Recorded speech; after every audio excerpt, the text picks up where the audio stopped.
नमस्कार सर। नमस्कार। सर मैं नीरज छिलवार। साहित्य उत्सव में आप आज आए। जी। भक्तिकाल पर बहुत अच्छी चर्चा चली और काफ़ी लंबी चर्चा चली। जी। तुलसी से लेके कबीर से लेके बहुत अच्छी गंभीर चर्चा भी चली। तो इसके विषय में आप क्या कहेंगे कि आज आकर आपको कैसा अनुभव हुआ सर? बहुत अच्छा अनुभव हुआ। इस तरह की चर्चाएं साहित्य के बारे में होनी चाहिए। और साहित्य के उत्सव इस तरह के जितने ज़्यादा से ज़्यादा हों उतना अच्छा है, क्योंकि साहित्य की आज के जीवन को ज़रूरत बहुत है।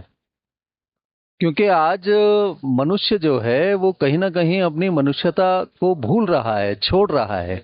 और साहित्य एक ज़रूरी काम ये करता है कि मनुष्य को वो मनुष्य बनाए रखता है या उसकी मनुष्यता में वृद्धि करता है।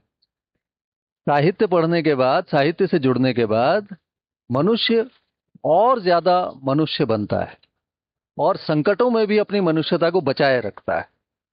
तो ये दृष्टि साहित्य देता है, इसलिए इस तरह के साहित्य उत्सव होते रहने चाहिए। मुझे बहुत अच्छा लगा। मैंने थोड़ा सा इससे पहले का सत्र भी सुना जो स्त्री विमर्श पर था। तो बहुत अच्छी चर्चा हो रही थी। इस तरह की चर्चाओं से मन खुलता है। बस ये है कि अगर थोड़ा सा जो भागीदारी है श्रोताओं की, वो थोड़ा और सक्रिय रूप में हो तो बेहतर। यानी श्रोताओं की तरफ से भी सवाल आमंत्रित किए जाने चाहिए। श्रोता कई बार बहुत बुनियादी और बहुत अच्छे सवाल पूछते हैं जो बातचीत की दिशा मोड़ दें। ये शक्ति उनके सवालों में होती है। तो उस तरफ भी ध्यान दिया जाना चाहिए। हम केवल वक्ताओं की तरफ ध्यान देते हैं, हम केवल संचालकों की तरफ ध्यान देते हैं। तो श्रोताओं की तरफ ध्यान, श्रोता सर्जनात्मक होते हैं, इस पर ध्यान दिया जाना चाहिए। और ये इसी तरह से संभव है कि उनको भी चर्चा के लिए आमंत्रित किया जाए और उनको भी अपनी बात कहने का मौका दिया जाए। अगर श्रोताओं में से कोई कुछ कहना चाहे या कोई कुछ पूछना चाहे तो ये अवसर उसको इस तरह के उत्सवों में मिलना चाहिए। ये मैं समझता हूँ।